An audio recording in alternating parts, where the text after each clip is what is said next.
Update 38 and the brand new expansion, the Corsairs of Umbar, has been out for a few days now, and in this video we're going to look at the current state of this expansion. We're going to talk about a few bugs, we're going to talk about what people think about this expansion. There's definitely some positive feedback, but there's also some negative feedback, and there is quite a few bugs. So in this video we're going to talk about just that. So I'm going to start off with what's probably the best, probably one of LOTRO's strongest points. The questing in the game, the landscape. From what I've heard, feedback from other people, what they've said about the quests and the story and all that stuff, the attitude towards landscape and questing seems to be really good. LOTRO is always usually really good with the questing and the landscape, and although I haven't gotten that far myself yet, I've only quested in Western King's Gondor. I'm about to move towards Outer Gondor, so obviously I haven't seen the full story. I haven't been through all the zones, but from what I saw in beta, from what I've heard from people, the quests are really good. People are enjoying their time questing, and they're really enjoying the landscape. So definitely a big W for LOTRO there. They pretty much always hit the home run with the questing and the landscape. So a job really well done for the quest and the landscape.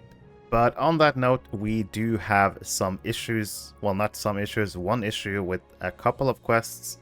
Cordovan did post on the forum that the interlude at the end of the Song of the Waves of Wind epic, the chapter 7, and also the quest Bounty Proto-Huorn are temporarily unavailable.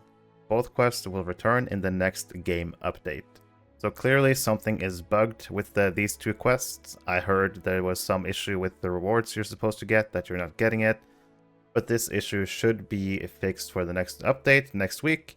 So other than this little bug at the end of the epic questline, the quest and all the landscape has been really good for this expansion. If you're someone who's been following my videos lately, you know that I have announced there's going to be a new region in Middle-earth.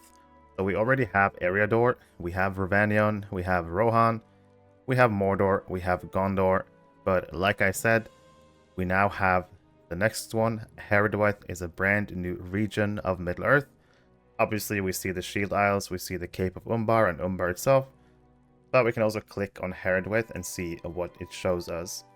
So just looking at this, we do see the new region of the Shield Isles, we see the new region, the Cape of Umbar, and the city of Umbar itself. But I wanted to take a look at all of this space that we have towards the east. There's so much possible content they can do in the future, and I for one, I've said it before, I would like to go back to Mordor and finish out the rest of Mordor, but also Haradwaith is such a big landscape space, and I would love to explore it more. I would love to go all the way east to just see everything. And me personally, I've been thinking hopefully the blue wizards are here somewhere in this world. We get to meet Alatar and Palando. That would be pretty awesome. So there's definitely huge potential with the new region of Haradwaith. There's so much landscape, so many possibilities to make content for years to come. Another issue that did occur with this update is to the Flame of Ancalamír. So if we take a look at the Flame of Ancalamír, you can see that it has a red border and it's currently not able to be used. They did set the level to minimum level 151, like a quick fix to disable it until the next patch. So you're not going to be able to disenchant anything until the next patch next week, where this should be fixed. And the reason for this, Cordovan did say on the Court of the Ring stream that there was some issue with enchanting and it would make issues for the economy in the game or something. He also did talk about the essence system. There was some issue there. So in any case, something is wrong, so they had to disable the flame, and this should return on the next game update. It's also worth noting that old jewelry such as the 3-mans from level 140, same goes for the Guathranos jewelry, they can all be disenchanted into embers, and maybe that wasn't intended. So this might also possibly be part of the reason that they're disabling the flame. But in any case, here is the forum post by Cordovan. We have temporarily disabled the ability to use the Flame of Ancalamír. and we will re-enable its usage in the next game update. The next update should be arriving sometime in the middle of next week.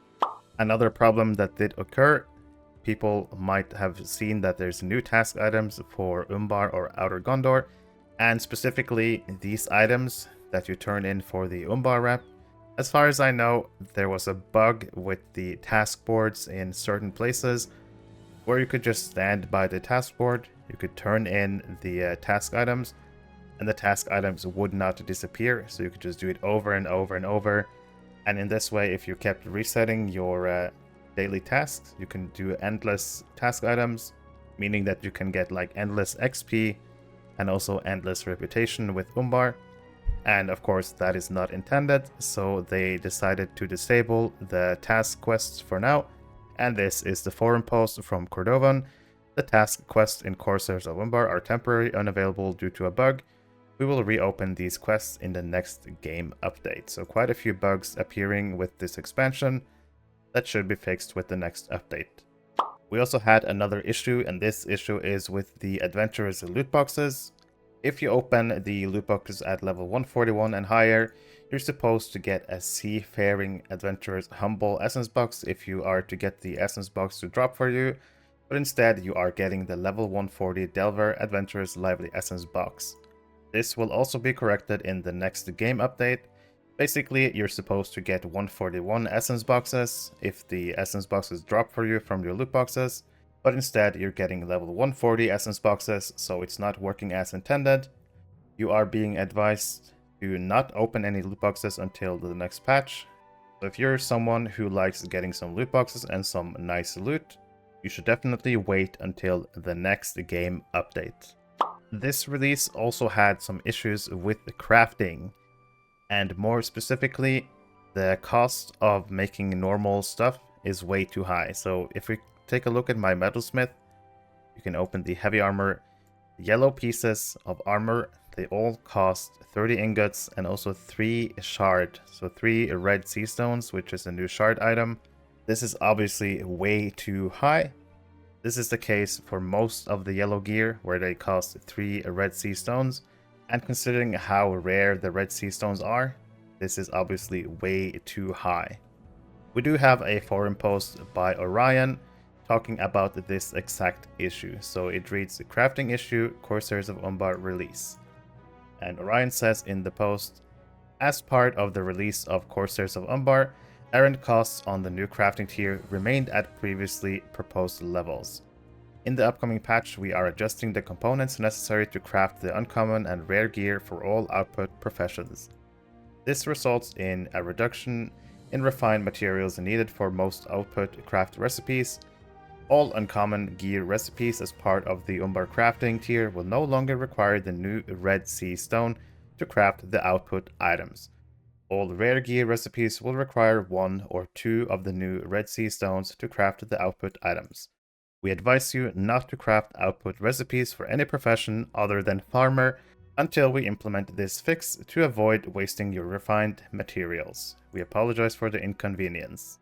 So basically what Orion is saying here is that for your yellow items such as these shields, anything that's yellow like uncommon quality, the cost of Red Sea Stones will simply be removed. So crafting this shield, for example, after next week's patch should only cost you the ingots and not the Red Sea Stones. So any yellow recipes like this should have no Red Sea Stone cost, and any purple recipes that you might find and that you can craft should have either 1 or 2 Red Sea Stone cost. So what exactly happened? How did this happen?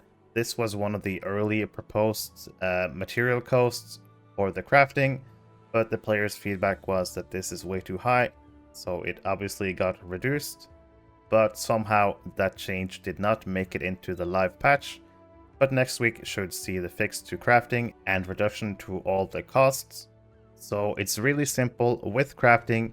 Do not craft any output recipes such as shields, armor, anything like that. They cost way too much. Wait until next week's patch. After that you can start crafting. Don't waste your materials. We also know that crafting guilds for Umbar will be coming in a future update. Orion simply said he ran out of time. There was not enough time to fully implement the crafting guilds. There's definitely more stuff coming for crafting guilds, and probably more goodies as we get instances and raids. The idea is that crafting is going to mean something throughout this level cap. I also wanted to talk about the upcoming instances and what we know about those instances.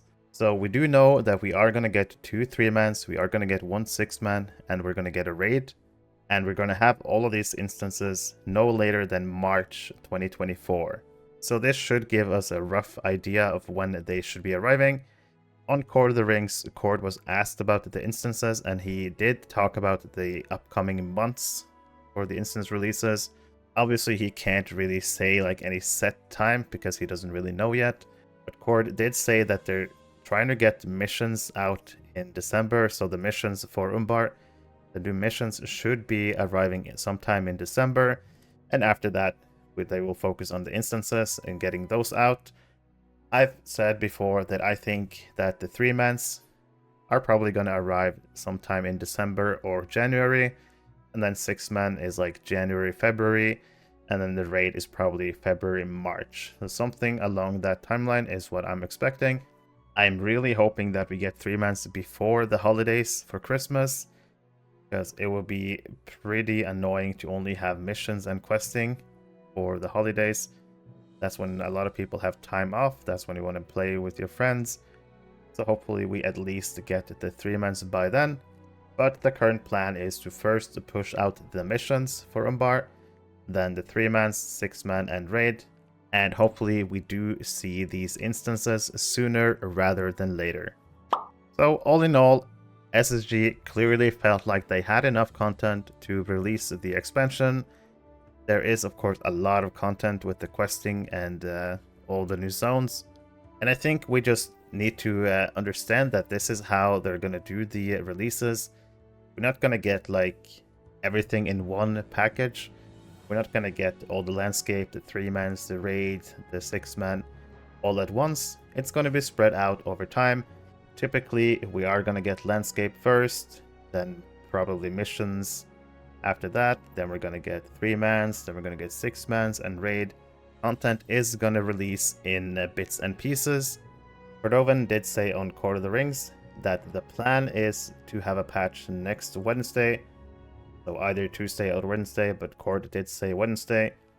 So we should see quite a few bug fixes, like the things I talked about today in this video, should be fixed with that patch. And hopefully we get some more things added. Hopefully they had time to put in some more content. But questing is good as always.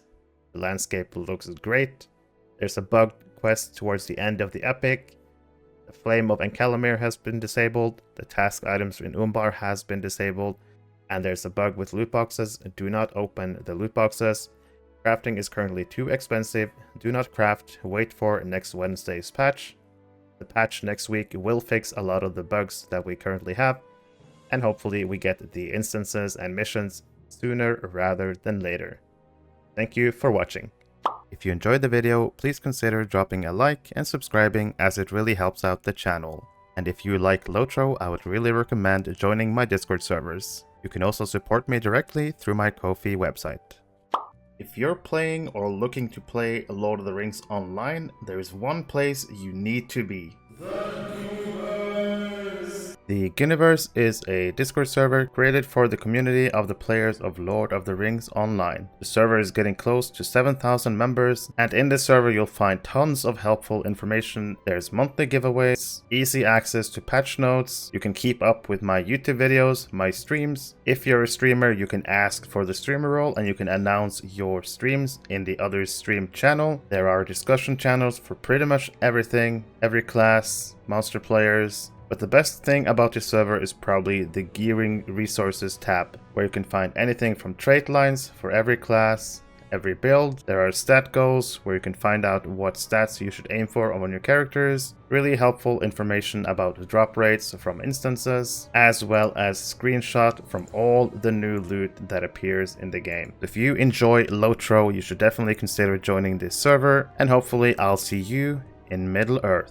If you were part of the Ghyniverse already, you might have noticed that another tab appeared at the top, the LFF server. This server is a brand new server that I created, the LFF Ghyniverse. In this server, you can select which servers you want to keep up with, and once you select your server, say you select Arkenstone, you will see the LFF, the kinship advertisement, looking for kinship and trade channels, and there's also voice channels if people want to use those. The LFF channel is basically a looking for fellowship channel where people can post if they need players for the runs, and this way people don't have to be logged into the game to see the chat, they can just instead get a notification on their Discord. There's also a kinship advertisement page where kins can post their kinship advertisement and have people join their kins, and you can also post in the looking for kinship chat if you're looking for a kinship, but make sure to take a look in the kinship advertisement first and look through all the kin to find a suitable kin for you. There's also a trade channel if people want to buy or sell stuff that you can use. Hopefully you'll consider joining this server to bring the community even more together, not just in the game, but also outside of the game.